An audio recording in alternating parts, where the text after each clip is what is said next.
Hey there everyone, AJ back again for the mystara channel. I make videos about Dungeons & Dragons lore full time and have a huge collection of videos for you to binge watch, and I upload 2 new videos per week with a live stream every week as well. If you like what I do, please consider becoming a member of the channel by clicking the join button down below or backing me on Subscribestar or Patreon, where you get access to all of the scripts I write for these vids if you prefer to read what I'm saying. I also have a Discord server with an active community, and of course, subscribe to the channel. Time to bring you another classic D&D monster, this time the extremely nasty little humanoids named Meazels. By the end of this video, Dungeon Masters, you will love these creatures, and players, you will absolutely hate them. Meazels are an archetype for a special form of ambush combat that is very hard to defend against and should never be underestimated. So let's start at the top and provide some history for these creatures. Originally invented by Dermot Jackson for the first edition Fiend folio, this one didn't first appear in the Fiend Factory feature in White Dwarf magazine in the UK, but is, well, it's always fun looking through that collection of monsters anyway. I was searching to double check. The Fiend Factory and Fiend folio have a notable and notorious collection of small, often very nasty humanoids. This is where we got such creatures as the Burbalang, the Gremlins, the Nilbolg, and the Zvart, among many others. A lot of them are really weird, such as the Flymen. Anyway, here we have the original listing from the Fiend folio, written in 1979 and published in 1981. The Meazel has not changed a huge amount over the years, in appearance anyway. It has never achieved the fame of such creatures as the Githyanki, but it appears in the latest edition of the game just shy of 40 years later, so I'd count that as pretty successful. As is my way, I will take into account all of the various editions and the lore that they have added to these creatures.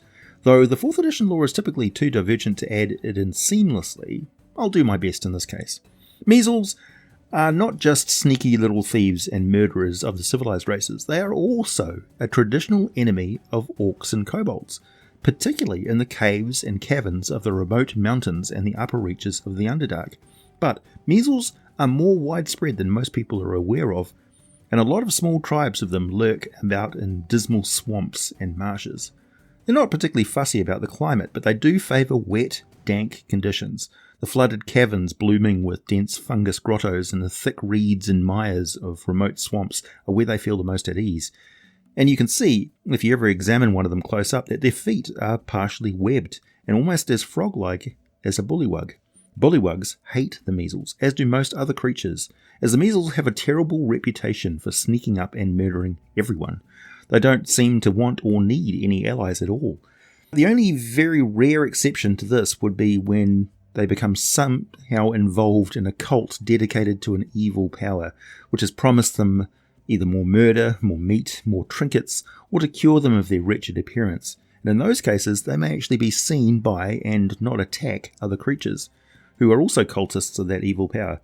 They simply do not work side by side with other creatures though, since they basically see everyone else as potential food. They have zero empathy for other creatures. It's just not a part of their mentality. They understand empathy the same way a goat understands tax returns. Hand a goat a bunch of paperwork, they will just eat it. Hand a Meazel any measure of trust and they will stab you and then eat you while fighting each other over who keeps all your stuff. The only way to work with them is to enslave them and keep them under constant and very vicious control, which is really a lot more trouble than it's worth, even for evil overlords. There are better options for minions. In every case that some well-meaning soul has tried to raise a Meazel whelp to be a productive member of society, all they manage to do is raise a high-functioning psychopath. Meazels grow to adulthood in only 6 years, so it's impossible to raise them the same way you would raise a human or an orc even. 1 minute you're teaching them to talk, the next you have a string of mutilated pets and livestock and a brooding teenage Meazel that just wants to find out what your liver tastes like. They are bad to the bone. But, as we shall discover, there is a reason for this at least. Meazels are murderers and indiscriminate meat-eaters who prefer to drag corpses back to their squalid lair to eat. They have filthy nests in sewers and swamps, caves and such, but always prefer to be close to a crossing that leads to the Shadowfell. Their dwelling will have a pile of refuse outside of it, and inside their nest has beds that are nothing more than all the possessions of their former victims, piles of bones, rags, bits of armour, weapons and precious metals. Oddly, Meazels see absolutely no value in precious stones, gems and magic items. They'll throw them out with any other useless trash. Their lairs are typically crawling with vermin, which form a large part of the Meazels' diet in between their preferred opportunities to banquet on other humanoids. However, they can only eat so much, and if they have fed on a humanoid recently, they may just be content to rob other victims, not murder them and eat them.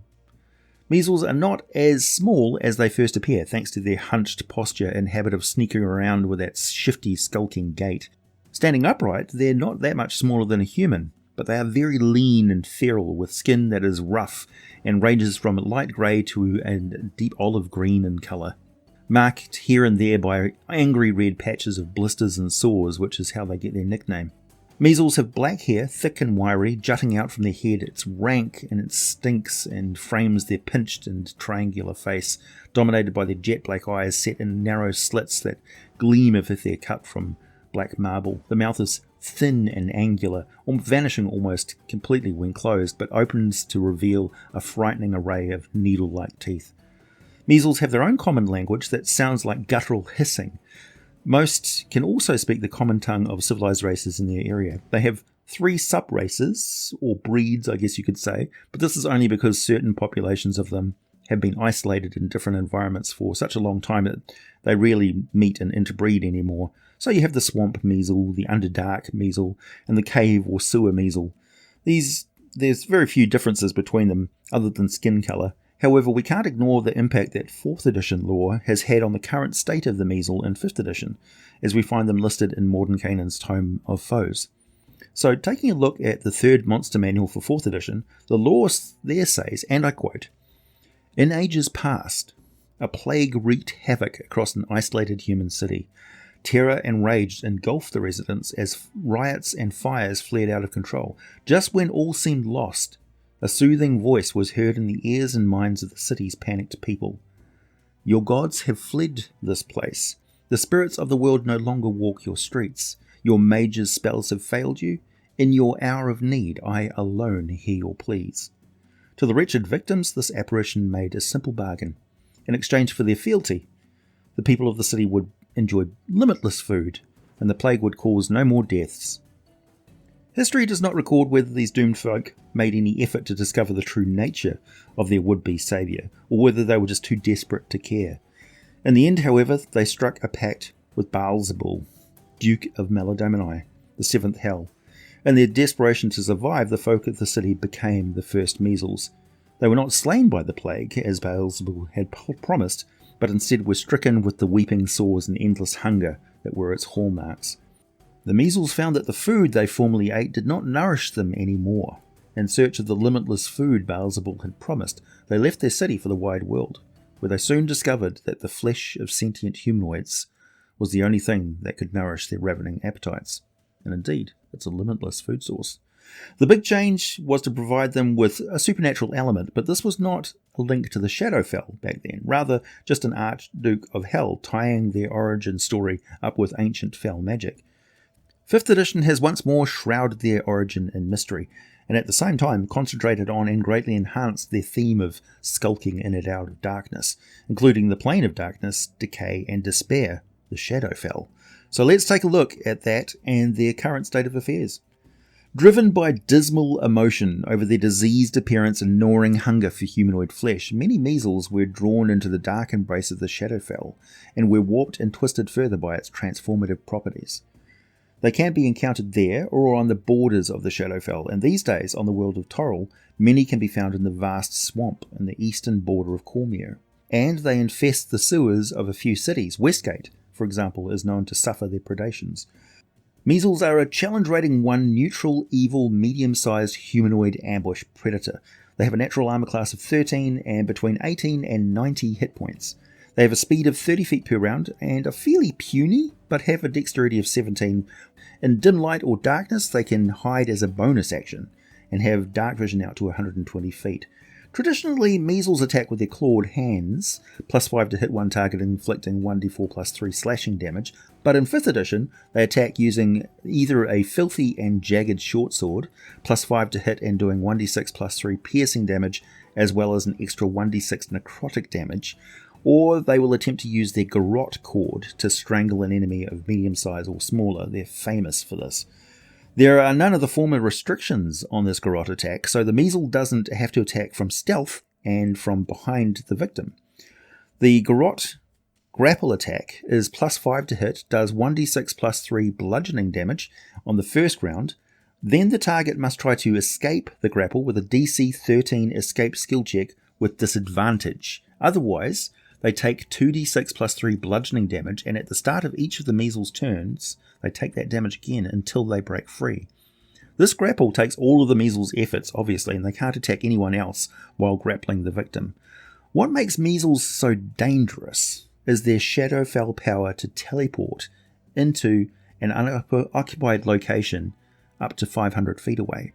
To quote the entry from the Tome of Foes, the Meazel, any equipment it is wearing or carrying, and any creature it has grappled, teleport to an unoccupied space within 500 feet of it, provided that the starting space and the destination are in dim light or darkness, shadow or darkness.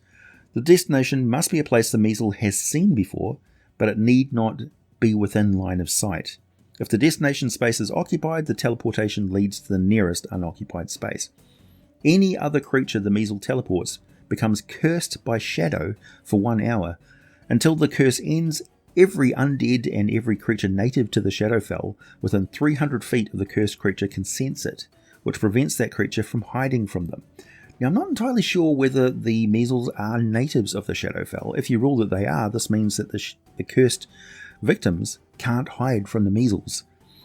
Clearly, it's a good idea for the Meazel to teleport away from groups of travelling adventurers, and if possible latch onto one and teleport to a spot where many other Meazels are waiting to overpower the target with a rain of sword stabs right to the guts.